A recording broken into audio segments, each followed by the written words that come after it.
Hello नमस्कार, मी साक्षी UK मध्ये राहते. पहिल्यांदाच घरापासून दूर माझा वाढदिवस. मनात थोडीशी हुरहुर होती, पण आज दरवाजावर एक पार्सल आलं, ते पण भारतातून. जणू माझ्या वाढदिवसाचं गिफ्टच. आईच्या हातचे गोड पदार्थ उघडताच त्या सुगंधाने सगळं अंतर नाहीसं झालं. जणू आई इथेच आहे, तिच्या हातची चव व तिच्या मायेचा स्पर्श. मग दिसलं ते माझ्या कझिन्सचे गिफ्ट्स, कपडे आणि छोट्या छोट्या सरप्राइजेस. प्रत्येक वस्तूमध्ये त्यांचं प्रेम गुंफलेलं होतं.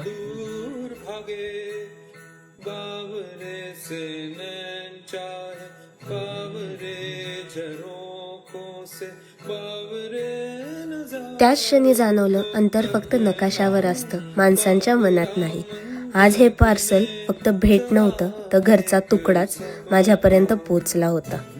हा वाढदिवस काही वेगळाच होता, पण त्यांच्या प्रेमाने सर्व काही पूर्ण झालं. थँक्यू मम्मी पप्पा, सक्षम, आर्या, ऋतू, वहिनी, चाची, जशोदा आणि सविता काकू या सुंदर गिफ्टसाठी आणि एवढ्या मोठ्या प्रेमासाठी. I love you and miss you all. Thank you.